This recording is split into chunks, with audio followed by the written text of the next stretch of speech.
Hello, everyone. Welcome to Achieving Success with Olivia Acton. I am your host, Olivia Acton. Each week, we will discuss the roadmap of achieving your personal and professional success. We give you real-life stories on growing personally and professionally to achieve your life and career goals with the help of some top-notch guests. Today, we are speaking with Liz Blanding. Liz is the owner of Oasis Wellness Center and host of the podcast, Get Trauma Informed.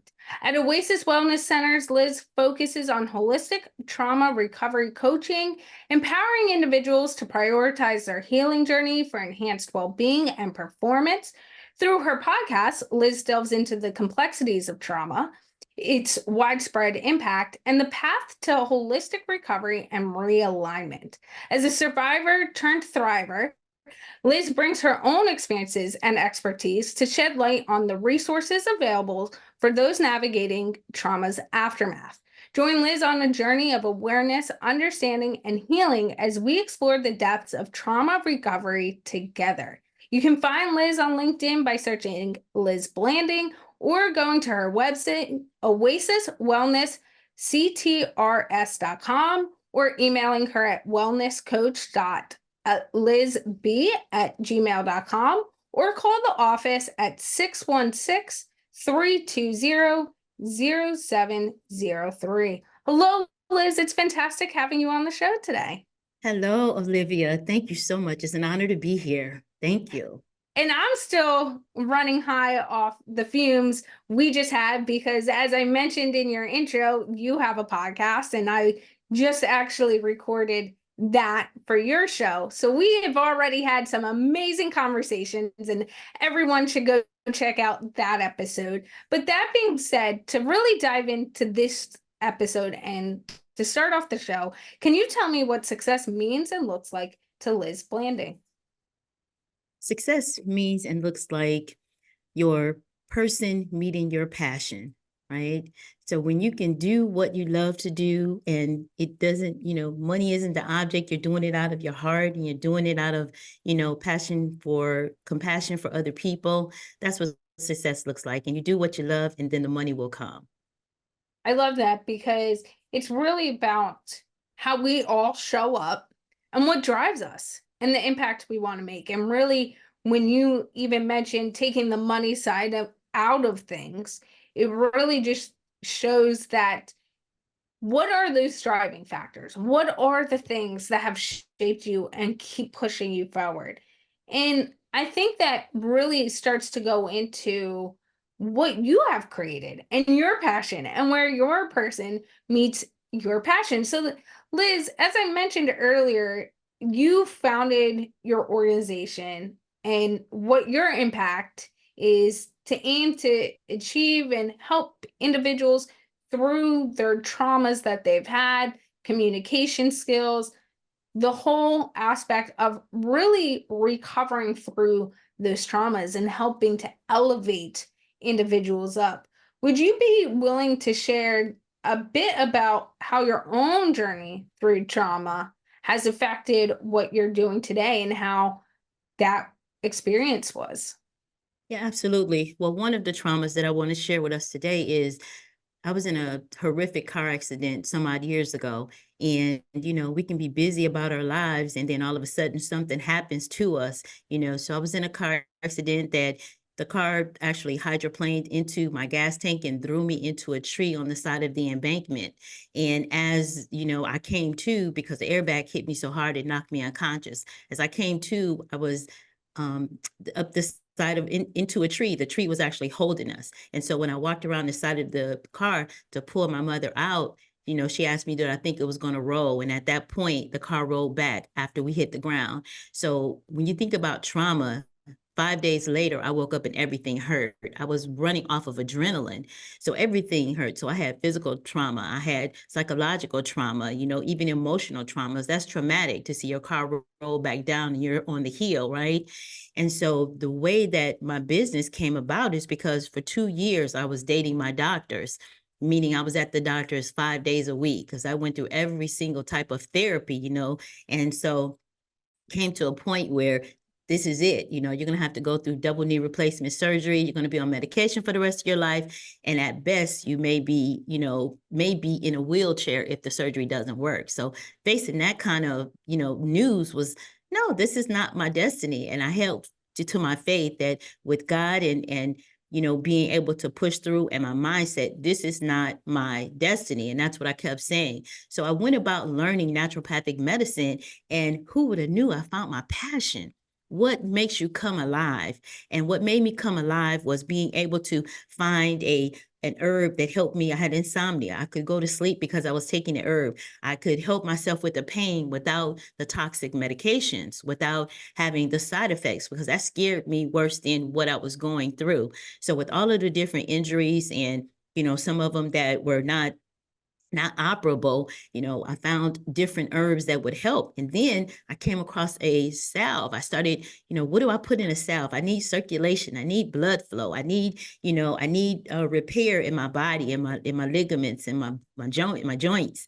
So I started putting this salve together, and I came up with an amazing soothing salve that has over 31 different herbs in it that helps you with all of those. But so you put that on your skin, and now you're able to function better because you're no longer in the pain. You still have to go through the rehab. So now we had the herbs working, and we also had the salve working. And then, oh my goodness, I was introduced to phototherapy. And that right there was a total game changer because it went down to my cells. So now I could offer this whole package to my clients. I could offer them and help them to be able to work through complex PTSD because their body is now working on the inside, is working on the outside, and is working all together. So that's how I was able to come up with the programs that I have, which are not only for you to actually recover and realign. And it's one thing that you really described in your journey is that determination, but also setting yourself up in a position where your body can actually work towards healing.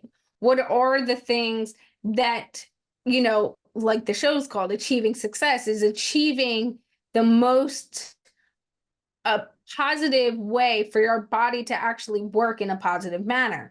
If you are in the pain, like you were talking about, you wake up from that car crash and you're in agonizing pain, well, your mindset's very different. Your body is putting out all these sensors to go, stop, stop, stop, I'm hurting. So now it doesn't drive you the same way either. Absolutely. Yeah, absolutely. And for you, your personal trauma really influenced what you, as you mentioned, that passion you have and helping others and really going, here are those holistic ways. So for you, when you try to work with clients and you're coming up with these solutions, as you said, for you, it was the things that you had also gone through personally that you said, okay, this is what worked for me, this is what didn't. How do you find even new or different aspects as you've uncovered things through speaking to other people about their traumas? What has helped them? How do you kind of determine, okay, this is a positive that I can offer to other individuals going through this, and this, I don't know yet, so we're not going to go down that road? Absolutely, absolutely. And that's what's so exciting about being a creator, because I'm so right brain.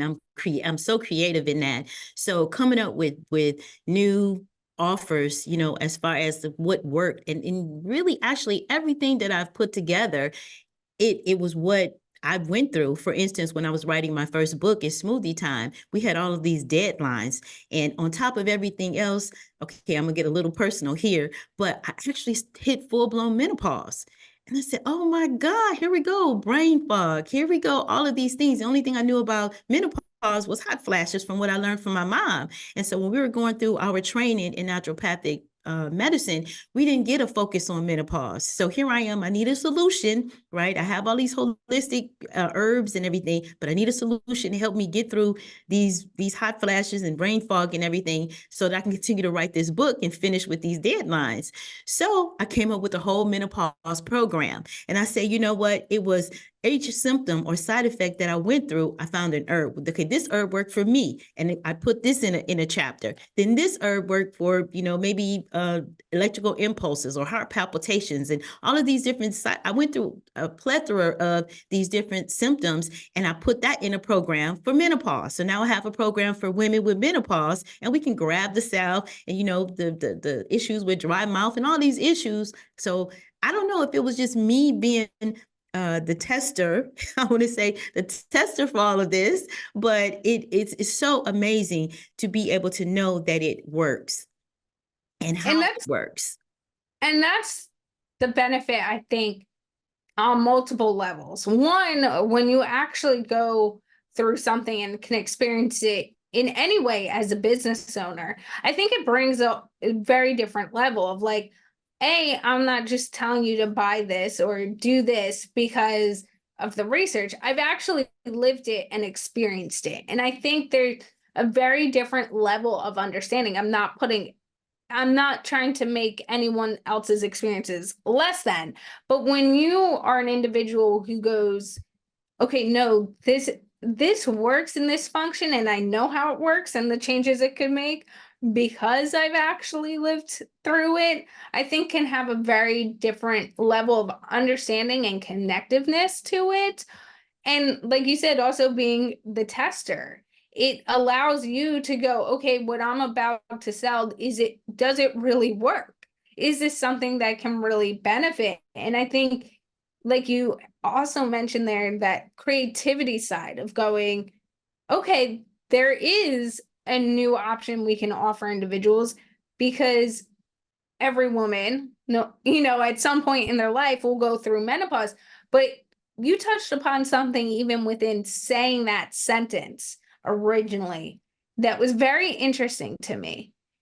And it was the fact that your mother never fully talked to you about it. And it is something we see with generations within different communities of the conversation not being had. So then we don't know what to expect when it starts to come up. And you have conversations with individuals all the time about their trauma, their different life experiences, how it has shaped them. So for you, how do you gain that level of trust with individuals to be open, to really dive into the nitty gritty so that you can offer the right solutions and really work with individuals, but also know that you're not going to judge them in any way? I think it's important because when you go through the different traumas that I've gone through, and I actually was diagnosed with complex PTSD. And so understanding trauma after trauma after trauma, and now being on the other side of that as far as recovery, but recovery is something that we continuously must maintain a self-care plan so that we can stay in recovery. But being able to um, actually for my people to know that I'm authentic, and because I'm very transparent in my journey, and also in the times that I ran into relapse, because you will go into relapse if you sometimes push too hard and you don't lay out a proper journey for yourself. But I also I I bring my grandchildren into this. I have 9 grandchildren, and children have such a innocent, like such a just the openness, the honesty, a purity, right? And so I bring that into my practice and into my business, because I'll go to them, and like my grandson, he'll come to me and he'll say, they call me Buka. And he'll say, Buka, I need some arnica, because he'll have a cut or a pain, and he knows that that works, right? And he's my little partner, when it comes to like pulling the salve and stuff. He'll say, wait, no, we need to charge for that. We can't give everything away. He's 10 years old. His name is Jaden, right? And he said, no, you can't give it away. So we have these little samples. He said, no, those samples cost money, and we have to make money in our business. And it's amazing. But I bring that up to say that what you said about not passing on the stories, like, my mother she didn't even talk to us about it. I just would walk in the room and see her taking off her nightgown because she's hot, or pulling the covers over because she's cold. And that's what I thought menopause was all about, right? So I didn't get those stories. So I'm making sure that I start young with my grandchildren, that I'm teaching them, but I'm also bringing that that type of pure teaching and authenticity to my educational program, so people can understand it at, you want to talk to people at, a level that they can understand it and that they can appreciate it, they can receive it. And I love the part about not just being able to receive it, but also about meeting people where they are so that they can receive that information, but also teaching the next generation through the stories, through how you've navigated things and used the example with your grandson. But it's such a important example to use, I feel like, too, even from the mindset of an entrepreneur like yourself in business. You're teaching a 9-year-old boy what it takes to run and build something, right? Create something and those skill sets, and actually being able to problem solve and think outside the box. And it's something that I really connect with as well, because I do think there's a level of teaching something out of a book, how to handle certain situation, let's say, and then actually having to experience those situations that really can change your perspective on things and your mindset. When you learn how to actually problem solve in real life situations, you can take those skills and apply it to other problems you have to solve. When you Absolutely. when you learn to be kind and empathetic in one situation to one individual, you can then transcend that into others. And I think it's really important when we talk about trauma to really understand that it is about, like you said, meeting people where they are, but also having someone know that there is that individual like yourself, he's actually gone through it. Because when we go through those traumas, we can get so isolated and feel like we're alone and that someone doesn't understand. I'm going to this facility, but they don't actually understand because they've actually not lived through it. So they don't really understand. They're just going to give me tools. Oh, I'm going to this person to better myself on, working in the professional world, but they've not actually done those things. So they won't really understand where I'm sitting today. So for you, as you work with individuals, how do you make sure that everyone's being heard, including yourself? Well, it's about listening, and again, it's about listening and communication.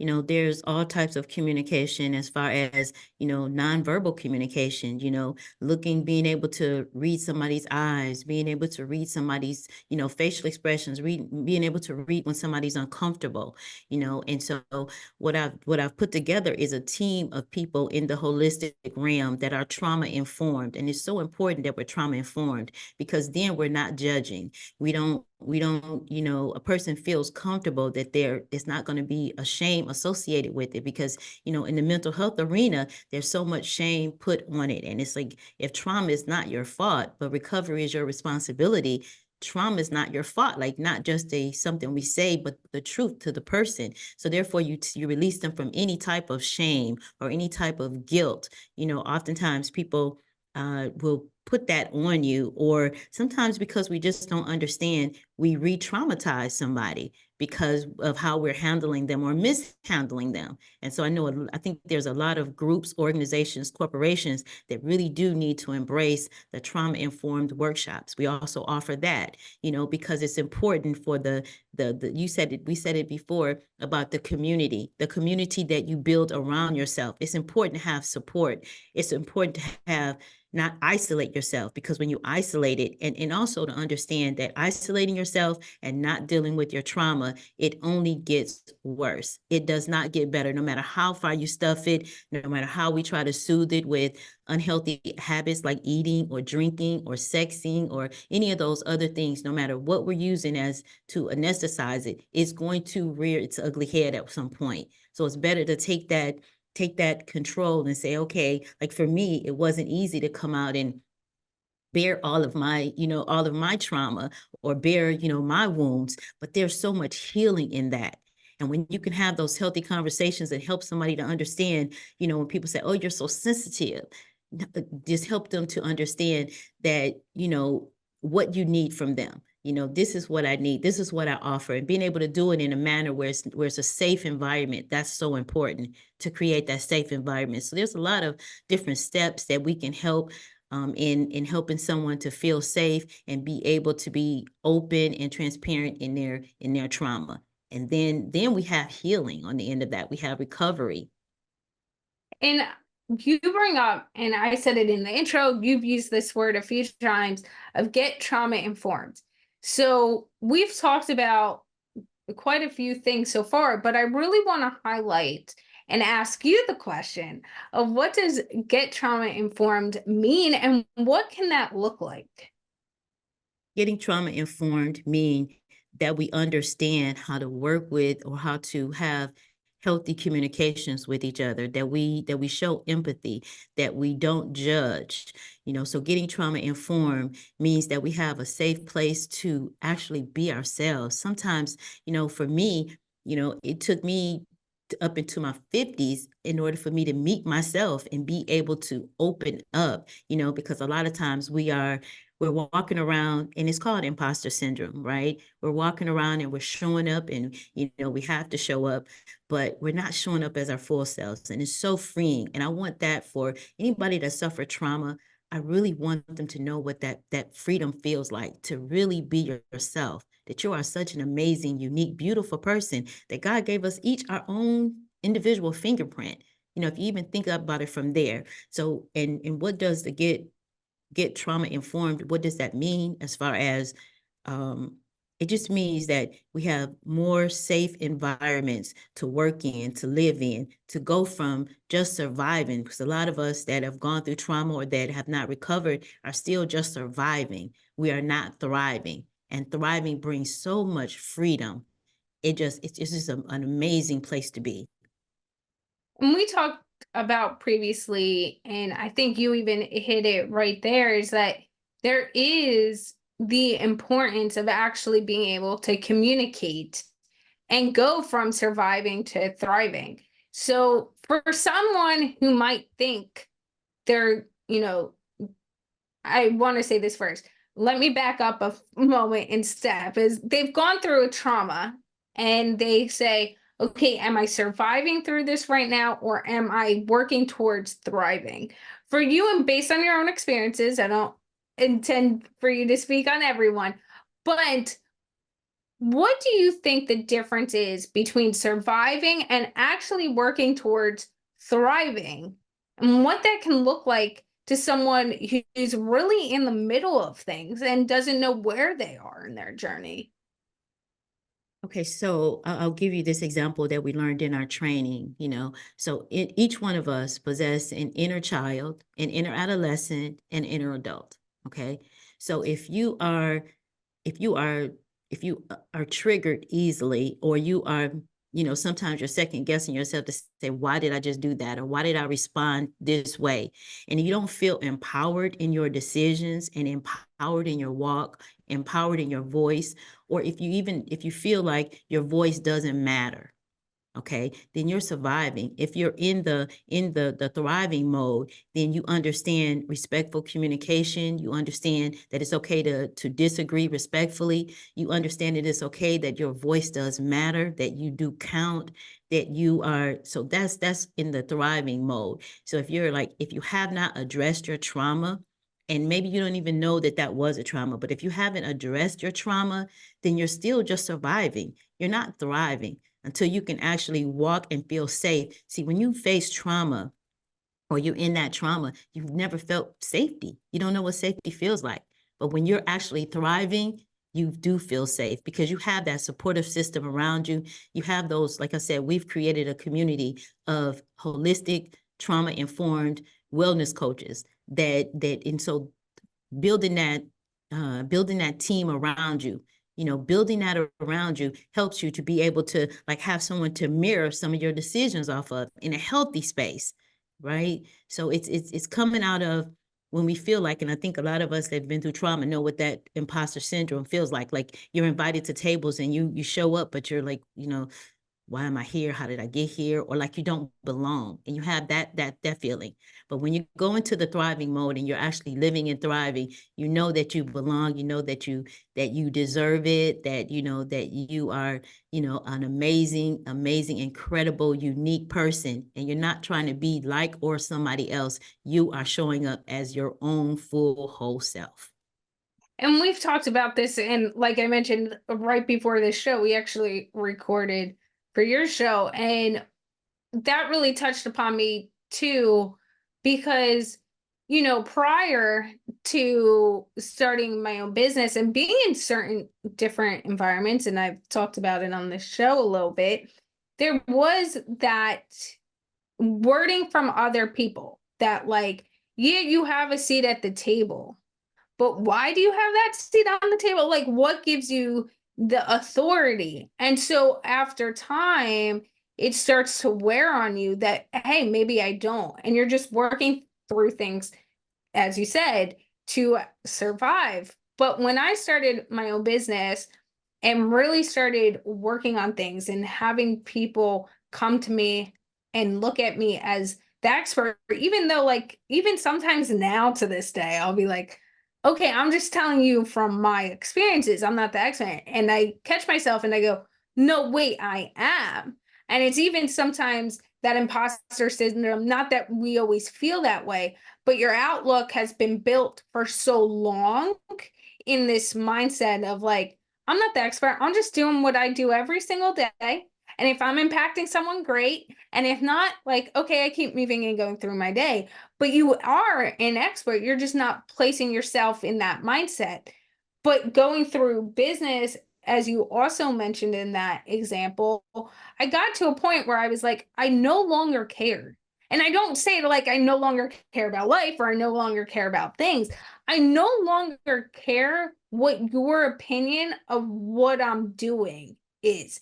If you don't have the space to actually stand by me and know what it takes for me to run a business or what I'm doing, right, in that industry or how I'm handling things, you shouldn't have a say on how you think I should be doing things or how I should be going about my day. And I think that's an important aspect of it, as well as like really taking count on who you care has a voice on how you're doing things. Absolutely, absolutely. One thing that I learned that helped me when I got to the place of thriving versus surviving is looking at everybody as human. And people have gone through trauma, and oftentimes they're striking out at you because of their trauma. And it gives you a whole different paradigm shift when you start seeing life that way, instead of everybody else is an expert and you're accepting their opinions of your journey, you know, taking responsibility. And we talked about this earlier about the accountability, having accountability for your journey, for your decisions, for how you're showing up in this world, how you're treating other people, how you choose to not let other people, you know, I was going to say trigger you, but not letting other people's opinions cause you to react instead of responding. And it's okay to take a step back and not answer quickly. It's okay to step back and say, you know what, think about it. And, you know, that's not a win-win. So we're not going to do this, right? And it's okay to say we're not going to do this. It takes you out of that people-pleasing mode. Mhm. So these are all the things that you start realizing, oh, wow, I am thriving now. Before I was surviving because everybody else's opinion mattered. You know, at one point, I didn't even know, you know, I knew what type of movies I like, but if you wanted to see this movie, okay, we'll see this movie, whether I wanted to or not. Just because I wanted, I thought that if everybody else was happy, then I'm fine. But that's again not showing up as your whole person. If you don't like horror movies, you don't like horror movies, and it's okay. And I think you brought up a great point there, because, that is one thing I have learned too. And you and I've personally talked about this is that, and you're getting me, I'm going to pause for a second because you're getting me to spill more about myself than I usually do when I have a guest on the show. So, tidbits to you right now, because my audience are getting different things that they don't typically get unless they listen to me on other podcasts. Because I really try to you are the expert, but you're getting it out of me right now. Um, is the fact that prior to the current relationship in, even though professionally I could stand on my own 2 feet and I knew what I knew and I had the expertise and I have a degree or certification in every business area. So like when I am talking about something, I know what I'm talking about and I have the data to back it. But personally, kind of like you said, whether it was in a relationship with a boyfriend or in a relationship with a friend, and be like, what do you want to do? You just tell me. And like, I'll do it. And there were times like we did things and like, there would be no way I would do this. Or like in the back of my head, I'm going, like, that's dumb. Like, what? Why are we here? Like, why are, like, this just does not make sense. But I figured, okay, it's going to make you happy and I don't really care. So why muddy the waters, right? Why not do it? If everyone, to your point, if everyone else is happy, then I'm happy. And now there's such a feeling in the current relationship I'm in. My boyfriend goes, like, do you want to do this? If I don't like something, like you said, the horror films, I love scary movies, but there's certain things I'm like, that is not entertaining at all. And I'm like, you can watch it. We're just not going to watch it together. Like, and he's like, he's good with it. And I think it's the aspect of we actually communicate, but like we're able to show up as ourselves and not hold anything back. And when you start to hold things back, it goes from like one miniature thing, like it could be super small, to all of a sudden your comfortability with holding things back about yourself or what you're go with and not go with slowly gets larger and gets larger and gets larger over time. So you have to ask yourself the question of why am I doing that? But also, is this really going to benefit me long term? Like, where am I going to get by holding all this stuff back and not being true to myself? And the other thing you brought up that I really think is important is the aspect of saying, okay, no, this is who I am. And if you're not good with it, you're not good with it. And it's the aspect, I shouldn't say either that we should all just go about life that way. Like you should be respectful to people, things like that. So I'm not going like go haywire. And then if people don't like it, like too bad. But it's the aspect of going, this is who I really am. And we don't have to align on everything. We don't have to agree on everything. There is space for you to be who you are, and there's space for me to be who I am. And that is okay. Yes. And one thing that you said that was so important. And by the way, I take my hat off to your guy because, from just our conversations, he is so amazing, understanding how you're feeling. And that's important. And that's I'm bringing that point up to say that if you're surrounding yourself with toxic people that pull your spirit down, or you walk in and you feel heavy, then it's up to you to take care of yourself. I always gave this example of you being this little girl or this little boy, your inner child, and God has entrusted you with this special gift. How are you allowing people to treat you? And you don't have to be I don't care about everybody kind of attitude, but it has to be that it's okay to care for yourself. It's okay to protect yourself. It's okay to show up as that inner adult saying, okay, we're not going to be an adolescent today and just have a fit. And, because we do that as adults sometimes when we're in an unhealthy space, we have a fit or we lash out. But the healthy part of it is to say, listen, this is how it makes me feel when this happens. And if that person cares anything about you, they're going to address it and they're not going to keep stepping on your toe. If that person keeps stepping on your toe, understand that they're dealing with some traumas or unresolved traumas, and maybe they're not in a space where they want to get help or seek help or coaching or counseling or anything, and it's okay to let them go.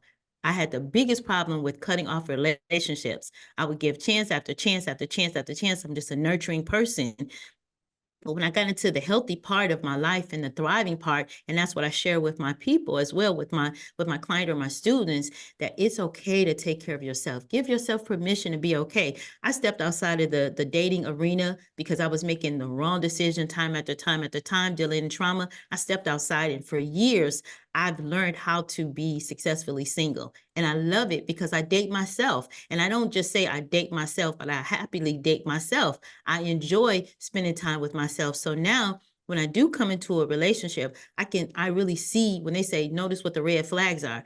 I can notice what the red flags are, but I can also do something immediately about it. Not thinking I can change somebody and all this other, toxic conversations that we give ourselves because, ooh, he's fine, or ooh, she's cute, whatever, it's like, no, we know how to be healthy in it. And, and I think that's what helps you to get that whole sense of peace and to start thriving and enjoying your life.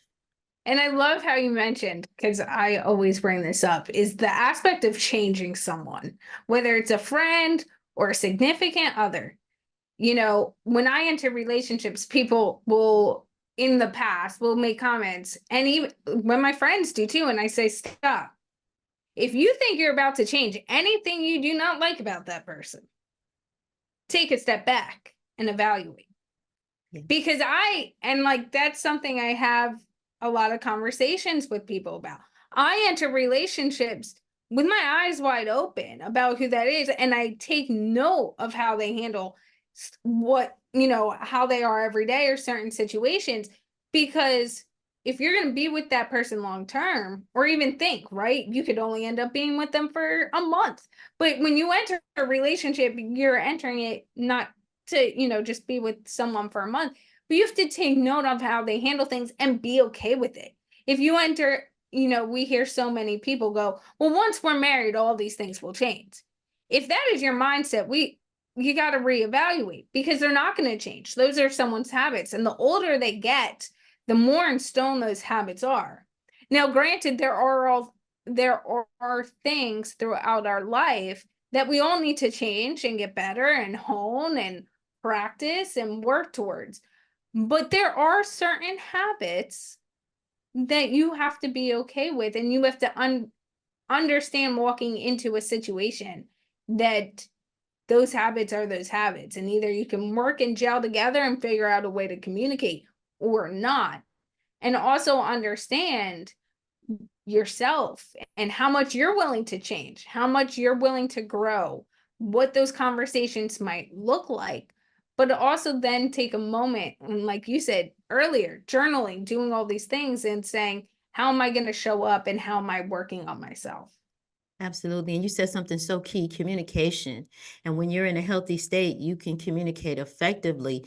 And then you can also identify when somebody else is not willing to communicate effectively. And through life, I've learned that, person is 10 times what they are once you get married.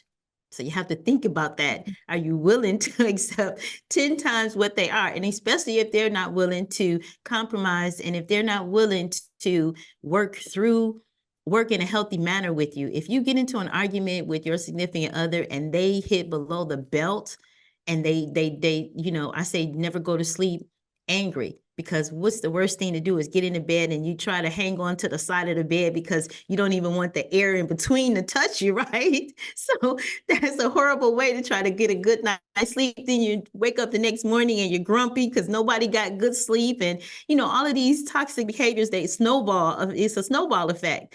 So if you can have great, healthy communication and you can express yourself, a lot of times we think that our partners are mind readers, and they are not.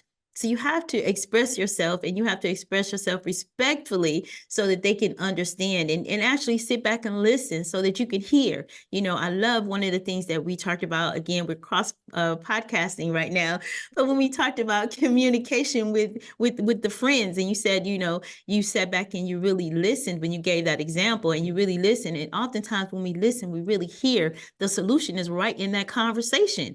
And so if you care about that person and they care about you, then you're going to want to come to an agreement that's not just all about me, or all about me just giving.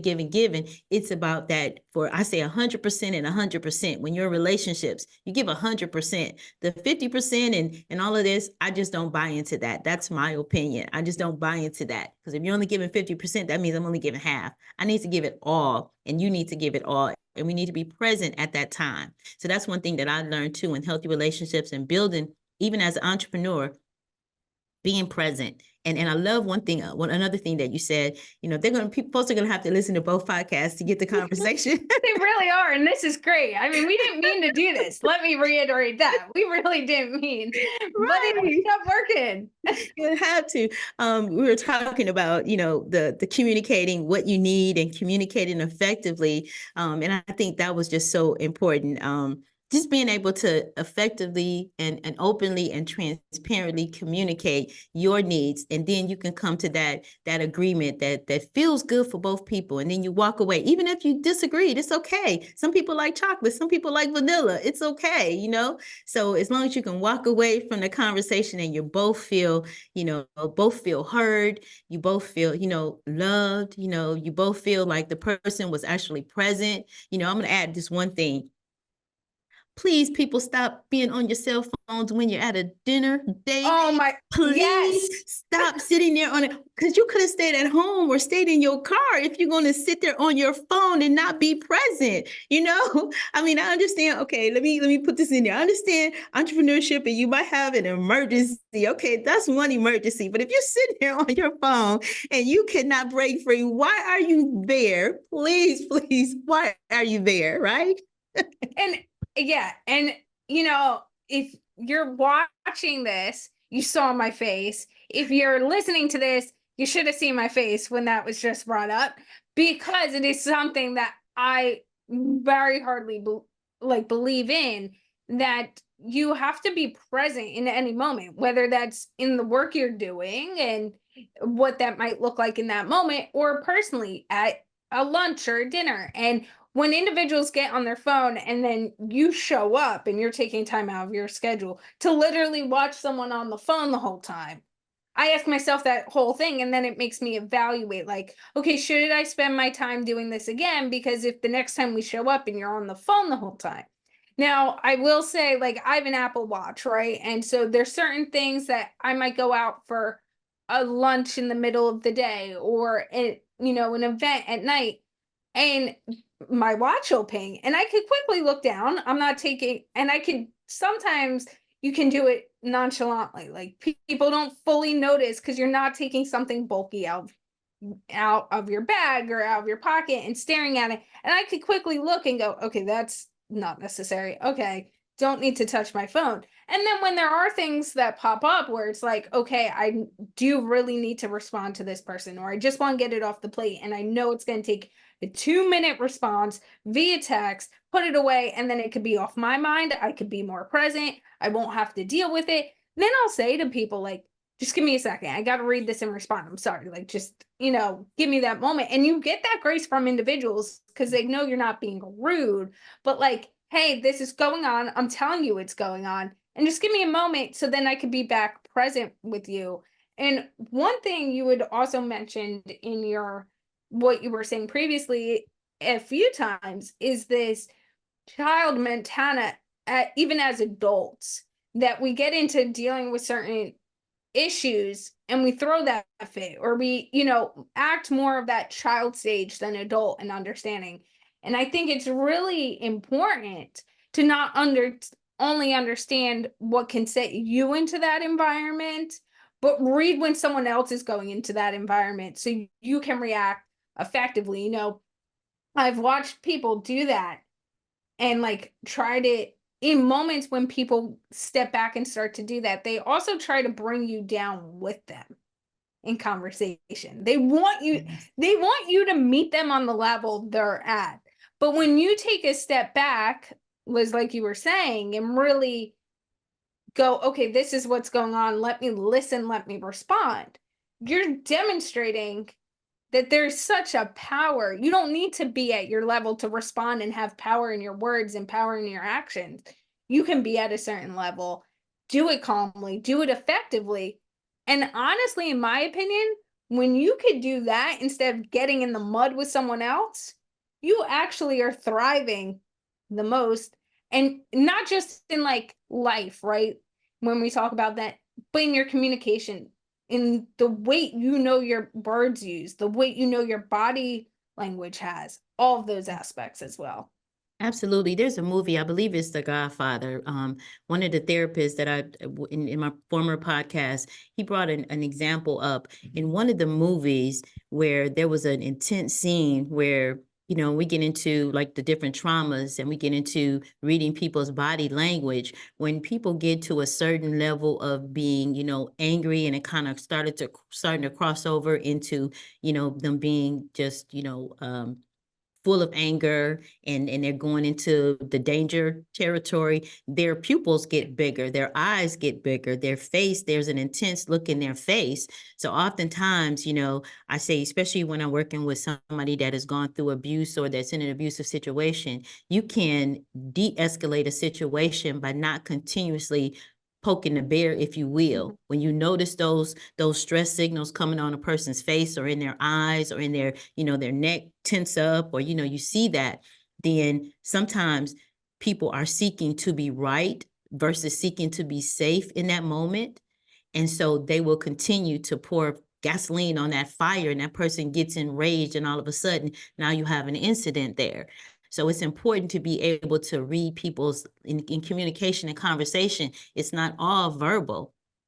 It is, looking at a person's body language and their facial expressions and looking in their eyes. You can tell sometimes people will actually, their face will actually, I would want to say metamorphose into something else, and you can actually see it. But that's about being consciously aware. And that's why in my academy, and we teach that, that education part, like really getting an understanding. We talk about getting understanding of the different herbs and the holistic practices, but really getting a true understanding of the whole situation helps you to have a better outcome, right? And that's all a part of effective communication.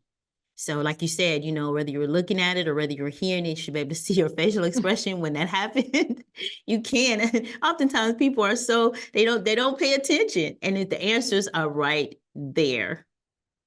Yes, and it is one thing that I think we all have answers in front of us. It's whether we can identify what those answers are and what the answers are to the questions we were asking. Liz, how can people get in contact with you if they want to connect with you? They can actually reach me at Oasis Wellness CTRS.com. They can also email me at info@oasiswellnessctrs.com, or they can contact us at our office at 616-320-0703. Thank you, Liz, for all of your insight today. Thank you. A few of our key takeaways from today's conversation was when your person meets your passion, the light can go off and you can really thrive. So ask yourself that throughout your journey in life, wherever you might be, is like, am I meeting with my passion, and how is that looking to unfold professionally, personally, as well as put your determination to the test and push through. So Liz was saying her big journey and where she really put determination in was when she had her trauma. And instead of just sitting in it and going, okay, this is happening to me, she described how she really was determined to work through it and get through it, and how different aspects might help. So when you're in different environments, when you can either push through or put your hands in the air, whether it's personally or in a job or starting your business, put your determination to the test, thrive on it, and push through it. As well as recovery is something you have to maintain, and you have to work towards your plan and continuously growing your plan. Like Liz has demonstrated throughout this, it's really not a check the box, move forward, I did it, never have to touch again, because all of our life experiences build off of those things. And recovery, like anything else, is always evolving. And it is about maintaining the healthiest life for you. And especially with traumas, like Liz mentioned throughout as well, is it can show up in unexpected ways at unexpected times.